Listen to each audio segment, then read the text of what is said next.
Hola, ¿qué tal? ¿Cómo estás? Bueno, muy bienvenido a esta clase abierta que queremos brindarte desde Agroeducación. Queremos que compruebes la metodología, la vivencia de capacitarse con Agroeducación, y eso lo hacemos a través de un fragmento de la clase de Introducción a la Economía. Bueno, arrancamos mostrándote en qué consiste la clase con Ivo Sarjanovich. Este curso, que es parte del curso de posgrado en agronegocios, primero que nada agradecer a los docentes, que hoy está presente Germán Mesina. ¿Cómo estás, Germán? ¿Qué tal? ¿Cómo estás? Muy bien. Y a nuestro profesor desde España, desde Ibiza, el señor Ivo Sarjanovich. Ivo, pese a que a él no le gusta que lo digamos, es una persona realmente emblemática para nosotros, es una inspiración. Es rosarino, arrancó su carrera en Cargill, trabajó, creo que yo dije 25 y él me corrigió, 28 años en Cargill. Llegó a ser vicepresidente para Latinoamérica, creo que él me va a corregir, de trader de granos viviendo en Suiza. Hoy es consultor internacional, forma parte del directorio de muchas empresas del agro, es inversor, es asesor en empresas y es una persona que está siempre, cuando lo llamamos, ya sea para dar clase en el posgrado, para comité de crisis, y con todas las instituciones desde Rosario y de la Argentina nos está siempre dando una mano para seguir creciendo en el sector. Así que bueno, arrancamos la clase con Ivo. Sigue después Germán y bueno, y muy agradecidos a todos por acompañarnos. Y me faltó un agradecimiento especial y es a las personas que están hoy presenciales, que vienen de Lincoln, que vienen de Tostado, 600 kilómetros, Rosario, Cañada de Gómez, sigue llegando gente. Así que bueno, muchas gracias a las personas que están presenciales y a distancia. Recuerden, pueden hacer preguntas y Bola va a estar contestando y después Germán. Muchas gracias. Bueno, buenas tardes. Muchas gracias por la invitación. Un gusto estar con ustedes de nuevo. Y hoy vamos a hablar un poco de cómo la macroeconomía global afecta al precio de los commodities. Sobre todo en un año como este, donde estamos viendo muchos precios de commodities colapsar, a pesar de que los stocks todavía son relativamente ajustados y nadie se explica muy bien el motivo de esta baja de precios. Y bueno, creo que una buena explicación tiene que incluir qué está pasando con la macroeconomía. Así que bueno, vamos a arrancar. Cuando hablamos de commodities, creo que está bueno tratar de poner en perspectiva de qué estamos hablando. El Producto Bruto Mundial, o sea, toda la economía del mundo, tiene un tamaño más o menos de 100 trillones de dólares, trillones americanos, miles de millones. El tamaño relativo de las familias de commodities es entre un 10 y un 15% de ese Producto Bruto global. Entre 10 y 15 porque los volúmenes cambian, los precios cambian, entonces es muy difícil determinar un número exacto. Pero eso nos da un buen feeling, digamos, de lo que estamos hablando. De entre 10 y 15%, entre 10 y 15 trillones de dólares. Ahora, los commodities están compuestos de distintas familias. Muchas veces se habla de commodities en general, pero a mí me gusta siempre distinguir entre los distintos tipos de commodities que tenemos. Entonces, tenemos energía, que es alrededor de un 60% del total. Tenemos commodities agrícolas, que son alrededor de un 20% del total. Y minerales y metales, que son otro 20%. O sea, 60%, 20% agrícolas y 20% minerales y metales. El commodity rey, el más importante de todos por volumen, por impacto, por importancia, es el crudo. El crudo es un 42% del total. Entonces, como pueden ver, si comparamos, por ejemplo, el crudo con el cobre es el 2 o 3%. Entonces, muchas veces vemos que el cobre va a explotar, pero bueno, para tenerlo hay que ponderarlo. Ahora, cuando el crudo hace algún movimiento importante, va a terminar impactando en gran medida a todo el resto de los commodities. Ahora, cuando hablamos de formación de precios de commodities, muchas veces nos focalizamos en los microfundamentos, oferta, demanda de cada producto en particular. Pero tenemos que tener en cuenta también que las macrovariables, que vamos a analizar más en detalle en unos minutos, también tienen un impacto muy, muy grande. Y por último, la actividad de los fondos, que son un catalizador de los movimientos de precios. Los fondos de alguna forma anticipan lo que los fundamentales, tanto por la parte micro como por la parte macro, van a evidenciar más adelante. Entonces, este triángulo, que tiene como tres vértices, microfundamentos, macrovariables y actividad de los fondos, es lo que nos permite explicar la dinámica de precios. Cuando hablamos de variaciones de precios en las materias primas o commodities, está bueno distinguir, digamos, distintos motivos por los cuales los precios de los commodities se modifican. Primero podemos hacer un análisis general. Por ejemplo, cuando hablamos de commodities en general. A mí me resulta un poco limitado, un poco confuso hablar de commodities en general porque las distintas familias de commodities tienen comportamientos muy diferentes. Entonces, creo que siempre es mucho más interesante tratar de hacer análisis sectoriales. Por ejemplo, la parte agrícola. Dentro de la parte agrícola, granos y oleaginosas. Dentro de metales, el cobre. Dentro de la energía, las fósiles o las renovables. Pero no mezclar todo porque los commodities tienen comportamientos muy particulares, muy específicos. Entonces, aglutinar todo en un solo concepto generalmente termina confundiendo más de lo que aclara. Después tenemos también la posibilidad de distinguir entre modificaciones de precio permanentes y modificaciones de precio transitorias. Por ejemplo, modificaciones de precio permanentes serían las que tienen relación con la tecnología. Por ejemplo, ustedes saben que el precio de los bienes agrícolas tiene una tendencia secular a la baja. Eh, Eso viene muy vinculado con las mejoras de productividad, con la tecnología. Y después tenemos también motivos transitorios, que son más relacionados por ahí por el clima, por alguna decisión política. Y por último, lo que vamos a ver en esta charla, que es la distinción entre lo macro y lo micro. Cuando hablamos de micro, hablamos de una variación de demanda, un incremento de oferta. Cuando hablamos de macro, hablamos del impacto que tienen variables como el producto bruto, como las tasas de interés, como el tipo de cambio en la formación del precio de cada uno de los commodities. Entonces nos vamos a referir básicamente a esta última división. Algo interesante para destacar es que si nosotros analizamos el precio de los commodities en los últimos 50 años, desde 1970 hasta ahora, había más impacto en la formación de precios de la parte micro, que es lo que está expresado acá en amarillo en esta columna. Si hacemos este mismo análisis, pero para los últimos 25 años, a partir de 1996, vemos que lo macro, que es lo que está en azul y rojo, adquiere más relevancia versus lo micro. Mi hipótesis es que eso sucede a partir de la década del 2000 por el fenómeno que se conoce como financialización de los mercados de commodities. Es decir, que empezamos a tener gente que invierte en commodities como alternativa a las acciones, como alternativa a los bonos, y de esa forma los mercados de commodities se financializan, entonces hay mayor sincronía de precios y se vincula más con lo macro. Entonces, hoy por hoy, lo macro, digamos, como explicación de por qué se modifican los precios, ha ganado importancia. Si lo macro gana importancia, nos encontramos con movimientos de precios que están más sincronizados. Este es, por ejemplo, la evolución del precio del CRB, que es un índice para ver la evolución de los precios de los commodities muy relevante. Entonces, acá lo que tenemos es un promedio del movimiento de precios expresado en términos nominales. Entonces, da la impresión como que ese promedio se mueve con determinadas características. Y dado que lo macro tiene cada vez más importancia, hay movimientos sincronizados que impactan en casi todos los productos.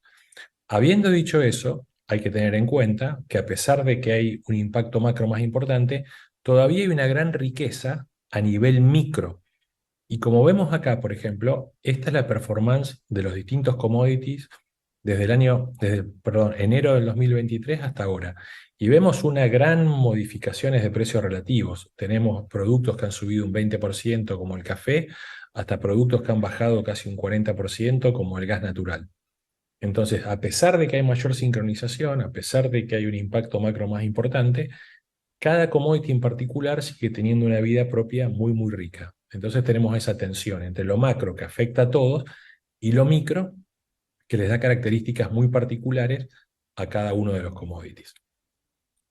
Ahora, los commodities, a pesar de que todo el ruido que escuchamos en los últimos años, del superciclo, de que los commodities se van a ir a las nubes y de todas las cosas que vimos, la pandemia, la guerra, los grandes problemas climáticos que todavía no han desaparecido. Hoy por hoy, el precio de los commodities en general está un 30% por debajo de mayo del 2022, que fue el pico que se produce posterior a la invasión de Rusia a Ucrania. Y si tomamos solamente el año 2023, en general vemos que los precios de los commodities están un 14% más baratos. O sea, hemos tenido una gran corrección de precios. Si a esto le sumamos que en el último año tuvimos una inflación en Estados Unidos de alrededor de un 5%, podemos decir que la persona que invirtió en commodities en el último año lleva perdido un 35% de su capital. Esto es para los que piensan que los commodities son siempre un buen hedge contra la inflación, hay que tener mucho cuidado, eso no es tan así. Hay momentos donde ese hedge funciona y hay muchos momentos en que ese hedge no funciona. Y funciona más para algunas familias, como por ejemplo el oro, y funciona mucho menos para otras familias, como por ejemplo los agrícolas. La expectativa es que en circunstancias más o menos normales, esta tendencia a la baja de los precios debería continuar. Por ejemplo, hoy salió el índice de la FAO, que es un índice muy conocido que mide la evolución de precio de los productos agrícolas, y estamos más o menos un 22% por debajo del valor del 2022. Y estamos ahora un 20% por arriba del pre-COVID. O sea que hemos tenido una corrección muy importante. Si bien, digamos, los precios están arriba del pre-COVID, están muy, muy por debajo del récord que vimos el año anterior. Ahora vamos a ir analizando qué es lo que está pasando y cuáles pueden ser las tendencias futuras. Esta es una tablita que armé, que creo que les puede resultar fácil como guía, donde en la primera columna pongo, digamos, los distintos fenómenos macroeconómicos que uno puede tratar de entender, y después cómo impacta en el precio de los commodities en general, si de forma alcista o si de forma bajista. Entonces, empecemos por el crecimiento del Producto Bruto. Si estamos en una economía que crece fuerte, es muy probable que eso impacte al alza al precio de los commodities. Tengamos en cuenta lo siguiente, y si estamos en una economía que no crece o que entra en recesión, o peor aún si entra en depresión, eso va a empujar a la baja el precio de los commodities. Pensemos lo siguiente, la economía mundial, a partir del comienzo de este siglo XXI, crecía hasta el COVID a un promedio anual de 3,8-3,9% anual. Ahora esta economía está creciendo al 2,9-3%. Hay varias economías del mundo muy importantes, como Estados Unidos, como Europa y en menor medida China, que están mostrando un crecimiento bastante por debajo de lo que era lo tradicional. Entonces, es muy difícil tener precios de commodities que suben fuerte cuando la economía está en un proceso de desaceleración o incluso en algunos lugares de contracción. Otro tema muy importante es cuál es la política monetaria de la Reserva Federal. Cuando estamos en contextos de política monetaria laxa, o sea que la política monetaria está expandiendo, generalmente el precio de los commodities va hacia arriba. Cuando estamos en un periodo de política monetaria restrictiva, como lo que estamos ahora, el precio de los commodities está presionado a la baja. Cuando las tasas de interés real son negativas, como tuvimos en los últimos años, donde teníamos tasas de interés nominales en cero y la inflación llegó a estar entre un 5 y un 10%, o sea, tasas reales muy negativas, eso empuja al alza al precio de los commodities. Cuando tenemos tasas reales de interés positivas, como está comenzando a suceder ahora, que tenemos tasas nominales del 5,25 con inflación del 4,9, las tasas comienzan recién ahora a ser positivas, eso ejerce una presión a la baja en el precio de los commodities. Condiciones financieras, me refiero a las condiciones crediticias en general.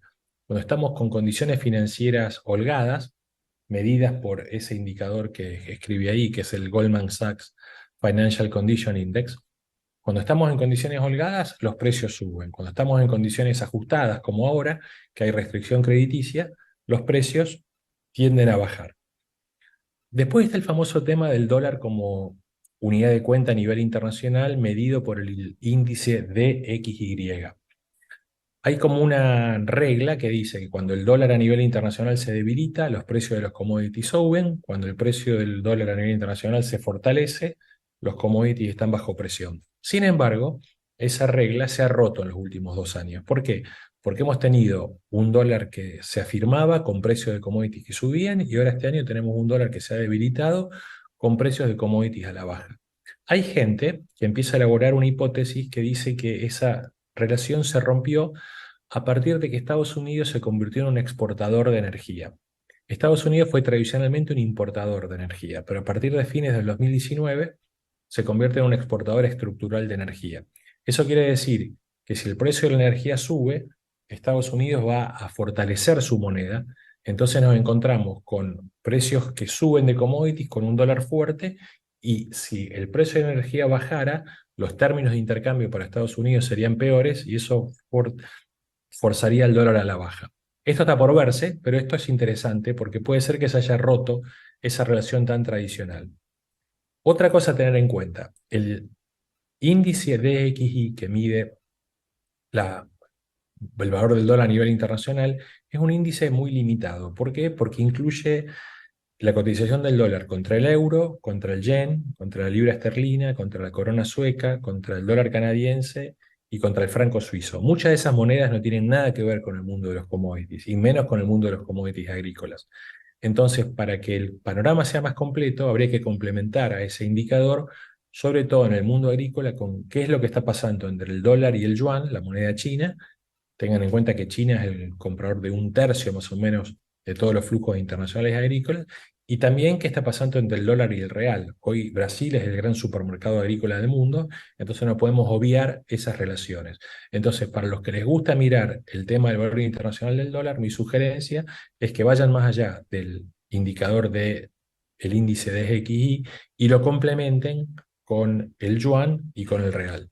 Después tenemos el tema de la inflación. O sea, cuando la inflación tiende a subir, hay como un empuje hacia arriba en el precio de los commodities. Cuando la inflación tiende a bajar, como estamos ahora, hay una presión bajista. Eso no quiere decir que los commodities sean siempre un buen hedge contra la inflación. ¿Okay? Yo el año pasado escribí un libro en noviembre donde trato de mostrar que eso en algunos periodos se da, pero en muchos otros periodos no se da.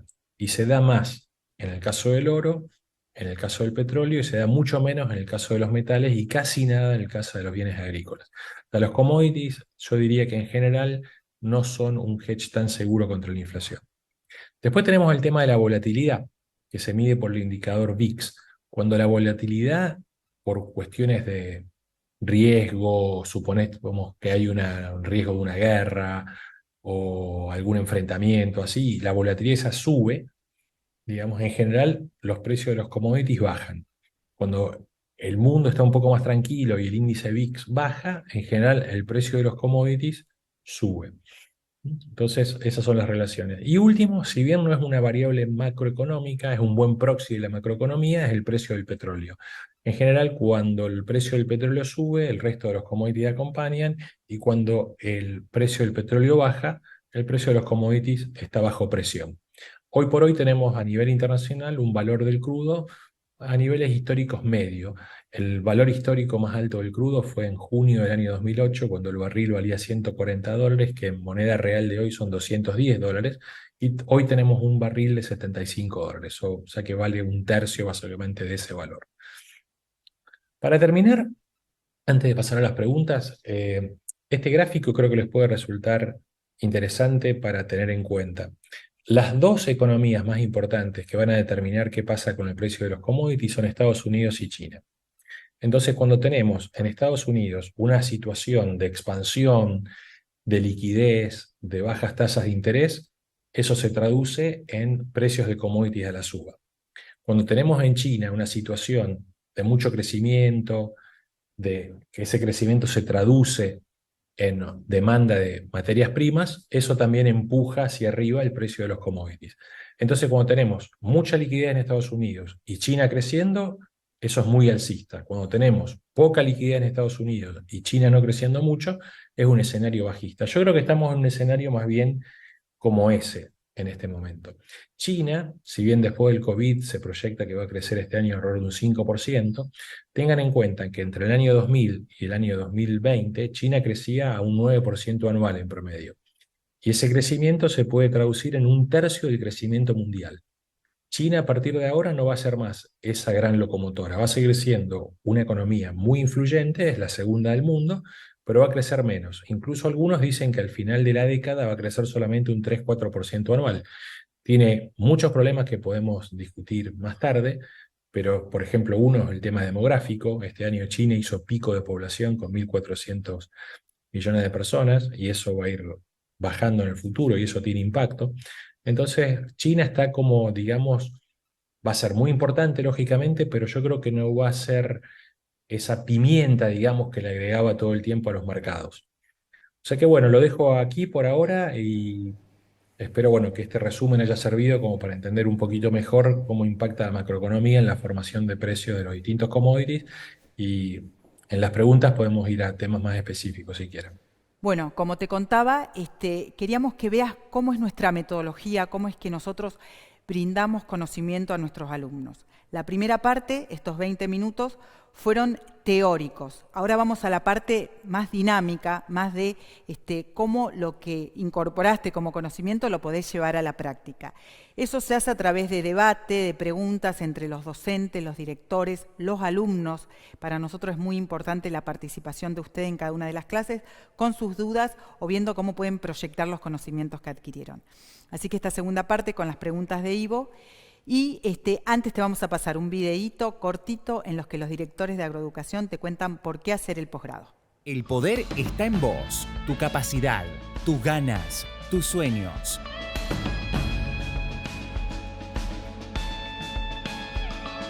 El sector agropecuario necesita profesionales que lideren sus organizaciones con una mirada estratégica. Desde Agroeducación te ayudamos a desarrollarlo a través de un sistema innovador de capacitación que se fundamenta en la metodología de cursado, presencial en la ciudad de Rosario, a distancia en directo y en diferido. 2023, año difícil y de decisiones importantes todos los días. Y para eso hay que estar preparado. Y para estar preparado, agroeducación. A través de 3 módulos repasamos todas las variables que impactan en el gerenciamiento y rentabilidad del negocio. Agromanagement, valor agregado en el agro y técnicas de comercialización. Todas las herramientas para rentabilizar el negocio fuera de la tranquera, adicional al negocio de producción. Directores, mentores y docentes de agroeducación están en permanente contacto con los alumnos del posgrado ante cualquier duda, inquietud o consulta que ustedes tengan. Invertí en tu futuro. El momento es ahora. Agroeducación te enseña a pensar fuera de la caja, a mirar los mercados transversalmente, a agregar valor a tu producción y rentabilizar más a tu empresa. Para eso tendrás todas las herramientas financieras, impositivas, económicas y de negocios a tu disposición. Animate, posgrado de agroeducación. Nosotros somos Agroeducación y estamos para ayudarte a alcanzar tus metas. Curso de posgrado en agronegocios. Ivo, te hago una pregunta. A lo mejor, cuando vos analizaste los precios relativos de los diferentes commodities, diciendo que las variables macro no van a impactar a todos los commodities por igual. ¿Hay algún, por ejemplo, un precio relativo histórico promedio entre barril de petróleo y soja, entre barril de petróleo y oro? Algo para tratar de ver o sacar alguna conclusión, si esto está barato, lo otro está caro. No, mira, hay distintas correlaciones, pero no se comportan en forma estructuralmente estable todo el tiempo. Por ejemplo, el Banco Bradesco de Brasil tiene un indicador que dice que hay correlación del 70% entre el precio del barril del petróleo y un precio promedio de commodities agrícolas. Eso indicaría que hay una correlación muy fuerte, 70% es una correlación buena, pero eso no se sostiene en el tiempo. Hoy por hoy, qué sé yo, el aceite de soja tiene una correlación del 25% con el precio del petróleo, o sea que no es tan fuerte, pero en general estas son como, digamos, reglas de cálculo que uno puede utilizar como tendencias, pero yo no me aferraría más que eso a tratar de buscar como un número mágico que nos pueda dar ese tipo de relaciones. Lo que sí tenemos es que si tomamos, por ejemplo, los bienes agrícolas contra el petróleo, tenemos que los bienes agrícolas empiezan a valer en términos relativos cada vez menos contra el petróleo, porque el impacto de la productividad por la tecnología en el mundo agrícola por unidad es mucho más fuerte que en el mundo de la energía y de los metales. Bueno, acá nosotros tenemos una pregunta, ¿sí?, de Alejandro Ladaga, que es un amigo de la casa. Dice, ¿no ocurrió lo contrario con el conflicto de Rusia-Ucrania? ¿No depende más de que los países, de qué países son los que entran en conflicto? ¿Lo contrario a qué, perdón? Dice, ¿no depende más de qué países son los que entran en conflicto? Capaz Depende algo más que se que- hablaba de algo a lo que habías referido antes. Ahora le decimos que siga concluyendo. Sí, no termino de entender qué No, estamos comparando. A mí en me realidad. quedó dando vuelta en el gráfico que mostraste en la imagen, que decía que cuando había algún tipo de conflicto o problema, ahora no lo estoy viendo, la tendencia de precios era a la baja. Y nosotros lo que vemos ahora que con el conflicto es a la alza. Ah, sí, la baja de commodities. En la imagen que estabas mostrando antes. ¿Puede ser? Sí, bueno, de vuelta, estas son todas tendencias, digamos, no hay que ajustarse a que eso va a ser siempre tan lineal. En el caso ese son muchos factores que juegan al mismo tiempo. Por un lado tenés un incremento del riesgo que haría que el precio de los commodities baje, pero por otro lado, a nivel microeconómico sigue pesando mucho. Si vos restringís la oferta de algunos commodities claves, fruto de la guerra, la tendencia de precios es arriba. De vuelta, no concluyan de esto que solo la parte macroeconómica es lo importante o que solo la parte microeconómica es lo importante. Acá hay que ponderar y hay que tratar de ver qué factor es más importante en cada momento. Y no hay una respuesta, digamos, de manual que diga en este momento este es el más importante o este es el más importante. Son distintas cosas que hay que poner, digamos, en la licuadora para tratar de resolver el rompecabezas que es el precio de los commodities. Pero yo no querría dejar la imagen de que es una sola variable la que va a impactar. En el caso de la guerra es muy claro, o sea, si al gran proveedor mundial de commodities de golpe entra en guerra, los precios de los commodities tienden a subir. En la medida que esos flujos se van acomodando, como estamos viendo en el último año, empieza una presión hacia la baja. No sé si eso contesta la pregunta de recién. Lo que vos nos comunicabas era una visión más integral de lo que puede pasar con el precio y nosotros como que estamos focalizados en la guerra de Rusia y Ucrania desde el año pasado que estamos viendo eso y como decís vos también obviamente impacta cuáles son, como decía Alejandro, cuáles son los países que están involucrados en un problema bélico así internacional. Sí, ahí, yendo más al tema de la guerra, hay muchas cosas para analizar. Primero, se habla siempre de Rusia y Ucrania, y realmente el país que sufre en sus exportaciones es Ucrania, porque Rusia sigue exportando con normalidad. Yendo a Ucrania en particular, Ucrania, cuando comienza la guerra, separan las exportaciones. Tengan en cuenta, pensando en temas agrícolas, Ucrania en términos normales puede exportar entre 6 y 7 millones de toneladas mensuales. Y cuando empieza la guerra, eso cae casi a cero. De golpe empiezan a abrirse alternativas de exportación por vía terrestre, por tren, por camión, por incluso barcaza, que no es vía terrestre, pero es como una vía interna, y gradualmente las exportaciones en Ucrania llegan a 3 millones y medio de toneladas. Y después, en agosto del 2022, se suma el corredor humanitario. El corredor humanitario permite agregarle 3 millones y medio de toneladas más y las exportaciones vuelven casi a parámetros normales. En los últimos meses, Ucrania, enero, febrero, marzo, exportó casi 6-7 millones de toneladas por mes. Ahora eso empieza a bajar porque es como el fin de la cosecha y tiene que volver a aumentar a partir de septiembre, octubre. Sin embargo, las producciones en Ucrania son cada vez menores y el saldo exportable, una vez que se acomoden los stocks, también va a ser cada vez menor, ¿no? Lo que pasa es que esa menor producción en Ucrania, de acuerdo a cómo sigue el clima, va a estar compensada por mayor producción en Europa del Oeste, en Brasil y en otros lugares. La eventual inclusión, esto potenciar la pregunta, pero la eventual inclusión en el grupo de los 5 BRICS de Arabia Saudita, productora de petróleo y de energía, ¿puede tener alguna incidencia? Esa es una pregunta. Y la otra es, Argentina, nosotros, que nos interesa fundamentalmente, queda en papel muy secundario, va a depender mucho de Brasil, seguimos a Brasil y se terminó la historia, con el aumento de la producción de commodities de Brasil y de la producción nueva de trigo que están aumentando. La primera pregunta, yo creo que si Arabia Saudita entra al grupo de los BRICS, no creo que eso tenga un impacto muy importante en la formación de precios de petróleo. Creo que va a tener otro tipo de impactos más a nivel de geopolítica, pero creo que la OPEP tiene más impacto en cuanto a la formación de precios que Saudi Arabia sea parte o no de los BRICS. Ahora, ¿qué va a hacer la OPEP en un contexto donde yo creo que están preocupados porque el precio no termina de subir, el precio está bajo presión, ellos recortan producción y el precio no reacciona? Yo creo que va a venir más bien por ahí el impacto que puede tener Arabia Saudita negociando un acuerdo de oferta con los otros productores de la OPEP.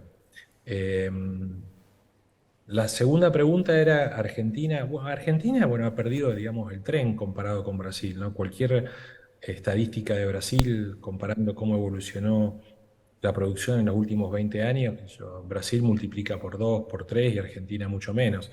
Ahora, a nivel estrategia de negociación, creo que depende cuáles son los mercados que Argentina quiera atacar. En algunos les convendrá ir más solo, en otros les convendrá ir más acompañado de Brasil. Va a depender un poco de qué estrategia se siga. Yo creo que hoy por hoy Argentina tendría mucho más fuerza negociando muchas cosas junto con Brasil que sola. Brasil se ha convertido, qué sé yo, en una gran potencia en todo esto y tiene sin duda mucha más capacidad negociadora, mucho más influencia, ¿no?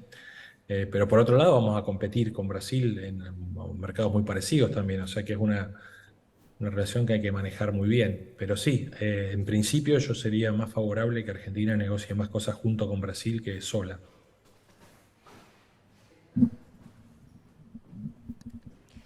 Bueno, Nicolás Mignola es un alumno del posgrado, preguntó, cuando hablamos de bienes agrícolas, nos referimos solo a las materias primas como soja, maíz, etcétera, ¿cierto?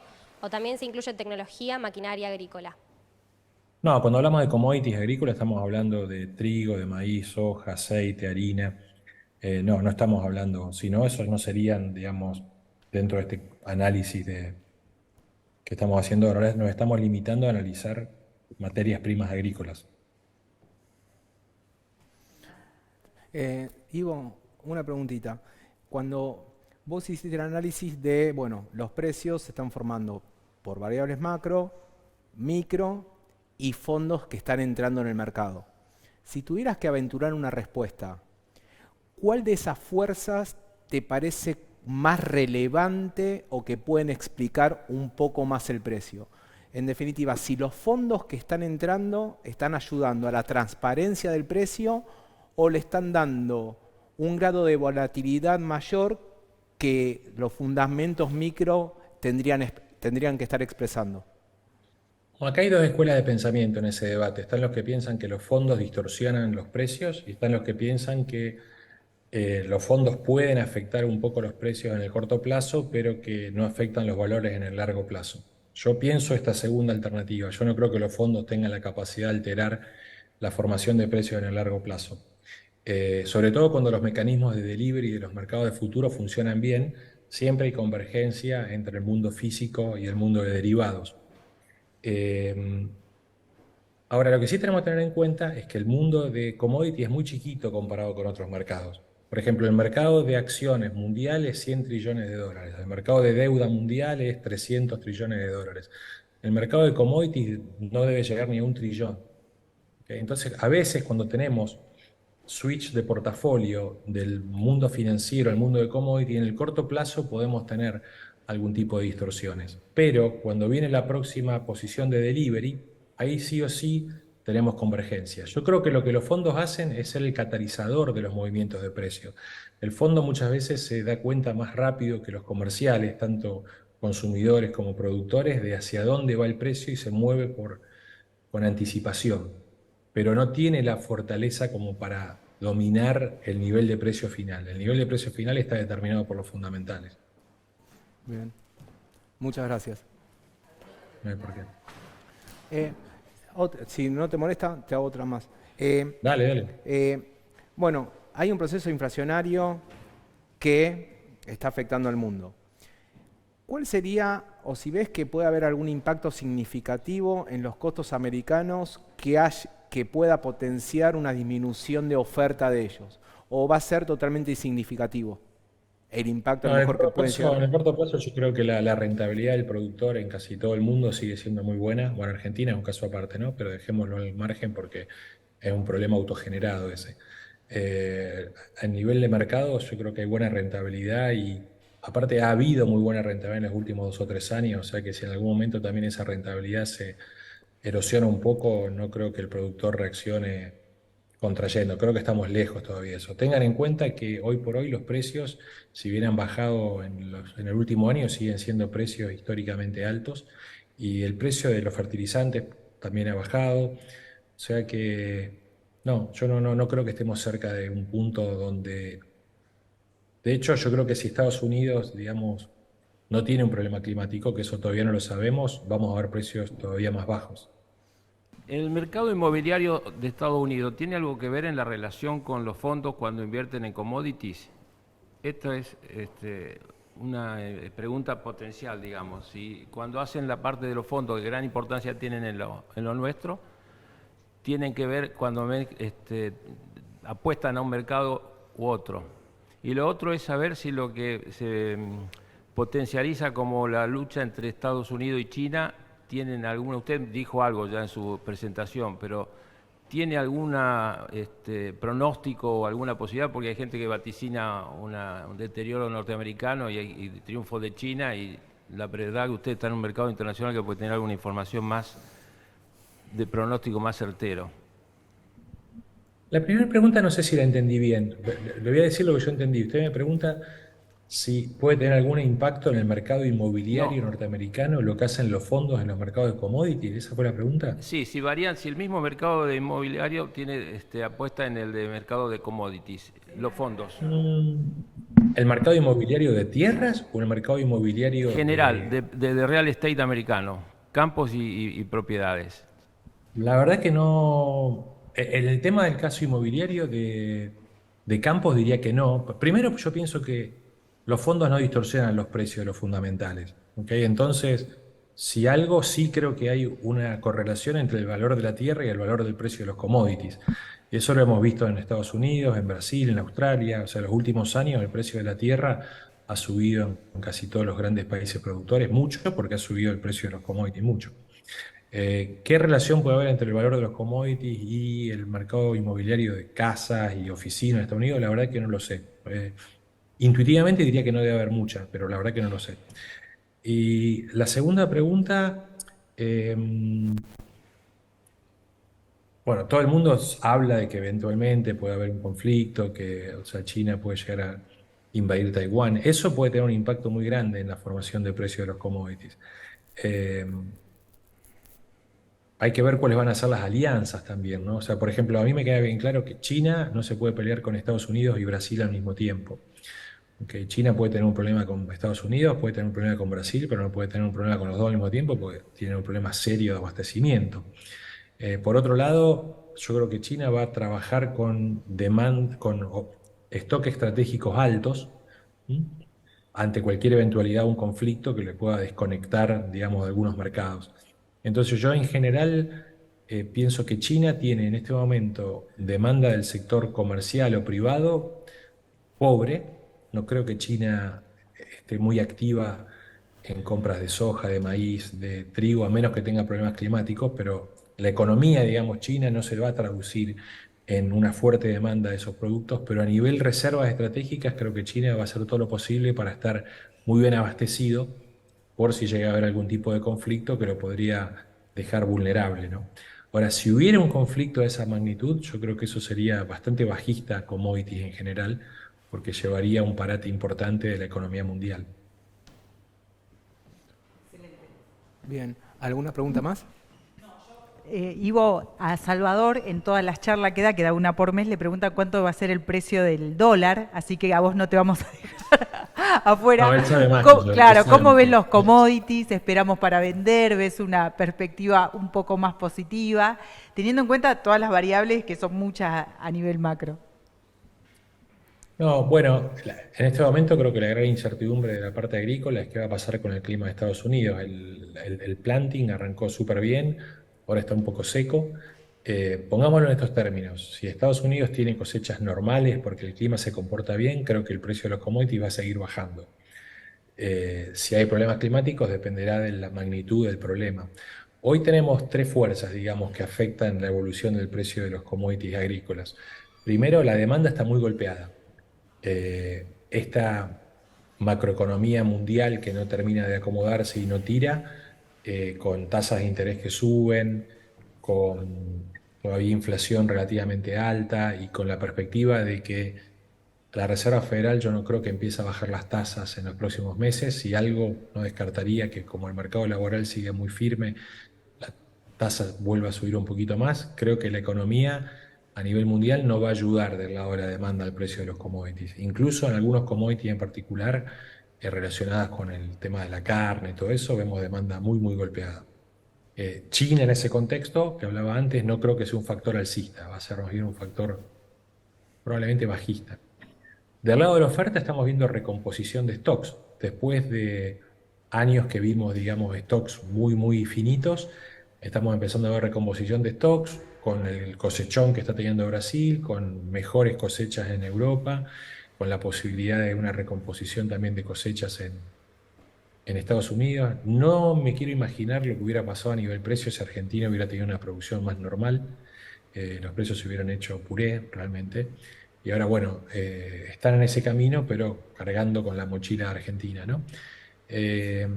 Sí, yo en general creo que todavía los precios son históricamente altos, es rentable producir, la demanda está golpeada y como las tasas de interés están en suba, tenemos gente que básicamente quiere estoquear menos que antes. Entonces, es menos rentable que antes estoquear. Cuando la tasa de interés son cero, estoquear es gratis. Cuando las tasas de interés empiezan a subir, estoquear tiene un costo. Y tanto el vendedor como el comprador evitan tener menos stocks. Entonces tenemos un factor bajista al lado de la demanda, tenemos un factor bajista al lado de la oferta y tenemos un factor bajista por el lado de las tasas de interés. Entonces, en general, no soy optimista en cuanto a la dinámica de precios. En comité de crisis participó un muchacho que es titular de una de las empresas Grupo Lelio acá de Argentina de frigoríficos, venía de Shanghái. Se hizo una exposición, viste, en China que se hace todos los años, desde hace creo que 12 años, de carne, de frigorífico, va desde el IPCBA de Argentina con todos expositores, y nos decía que nunca fue tan bajo el nivel de negocios como este año. Por eso nos impactó, porque siempre es amigo de la casa y él venía esos 10 días que estaba siempre en China, venía destruido. Dice, vine prácticamente relajado porque el nivel de negocio fue mucho menor. Por eso lo que estabas diciendo. ¿Hablaba de carne de vaca o de carnes en general? Carne de vaca. Claro, eso es más sintomático todavía, ¿no? Porque China, si en algún mercado todavía tira un poco, es en el mercado de la carne de vaca. En carne de cerdo está mal, carne de pollo, digamos, no es muy significativo. Pero en carne de vaca venía creciendo bien, o sea que si la carne de vaca tampoco tira es un problema. En el tema de los cerdos, la situación de, digamos, los productores de cerdos en China es bastante mala. Yo incluso no descartaría que veamos quiebras de algunos productores de cerdos grandes en China y eso va a impactar en la demanda de harina de soja. También hay que tener en cuenta que el gobierno chino está en una política deliberada de promover que la inclusión de harina de soja en la fórmula de balanceados se vaya reduciendo. Tradicionalmente China incluía un 18-19% de harina de soja en sus balanceados y los lineamientos del gobierno chino es que eso baje al 12-11%.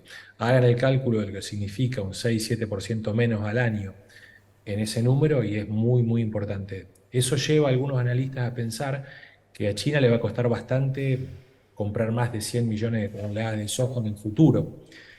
O sea, como que a lo mejor los 100 millones de toneladas anuales de soja son como un pico para la demanda china. Eso en el contexto de un Brasil que crece como una locomotora superpotente. Imagínense el año que viene. Brasil produciendo 165 millones de toneladas y Argentina produciendo 45. Puede llegar a ser un panorama bastante complicado para los precios. Las malas noticias eran de Argentina, ahora macro también son malas noticias. Falta que esté... No, es que estamos viendo... Sí, No sí. maten De al vuelta. mensajero. No, lo que pasa es que estamos todavía en una situación de precios históricamente anormalmente alta. El hecho de que los precios hayan subido tanto no quiere decir que hay que extrapolar estos comportamientos hacia el futuro. Lo normal es que haya una tendencia al promedio, ¿no? Que se llama mean reversion. No es buena noticia para Argentina, definitivamente, pero bueno, parte de esos menores precios se van a compensar con mayor producción. Yo creo que Argentina en el futuro tiene un panorama súper interesante a nivel exportaciones, tanto de granos oleaginosos como de carne, sobre todo de vaca, de energía, de minerales, de tecnología.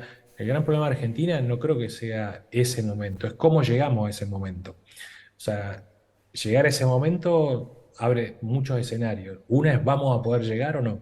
Más que nada por una cuestión de restricción política, ¿no? Y una vez que lleguemos a eso, yo no descarto que tengamos, digamos, un panorama muy distinto. De hecho, si Argentina llegara a ese momento, podríamos tener un problema que en economía se llama enfermedad holandesa, que es cuando los países se ponen muy caros en dólares, porque de golpe tiene un volumen de exportaciones muy alto y eso llevaría a que habría que abrir más la economía, tener superávit fiscal para compensar eso. Eso parece hoy por hoy, dadas las circunstancias que estamos viviendo, una situación medio utópica, pero creo que no se puede descartar en la medida que podamos hacer esa transición. Y esa transición va a ser súper difícil. Absolutamente de acuerdo. Si llegamos a los 45 millones de toneladas, te puedo asegurar que todo el sector está feliz, más allá del nivel de precio. porque produciendo, vendiendo, ojalá nos dé la enfermedad holandesa. Así que bueno, muchísimas gracias de mi parte, Ivo, y bueno, y cierra Germán. Muchas gracias. Ivo, nada más volverte a agradecer, siempre extremadamente didáctico, claro y conciso. Así que muchísimas gracias y Dios mediante en algún momento te tengamos por Argentina en forma presencial. Bueno, calculo que estará en noviembre por allá. Les mando un abrazo y muchas gracias por la atención. Bueno, si bien es un fragmento de la clase, nosotros lo consideramos una clase magistral, ya que Ivo es un referente del sector. Muchas personas participaron de la misma, así que bueno, te dimos esta muestra y queremos convencerte para que nos acompañes en el curso de posgrado en agronegocios con este nuevo inicio el 30 de junio. El posgrado es la actividad académica más importante que realizamos. Si bien estamos dando curso de capacitación todo el tiempo, el posgrado está armado para tener una visión integral de los agronegocios, tener una escala en lo que es capacitación y conocimiento y, por supuesto, ayudarte en el día a día para la toma de decisiones. ¿Cómo armamos esta capacitación que para nosotros es tan importante y que todos los años tenemos más de 200 alumnos, alumnos que repiten, alumnos del exterior? Bueno, básicamente nuestra primera herramienta para llegar a vos es la metodología. Presencial en la ciudad de Rosario, siempre nuestras puertas están abiertas, los docentes vienen a clases para que puedas acercarte a nuestras oficinas y tener esa interacción que realmente es un diferencial en la forma de capacitación.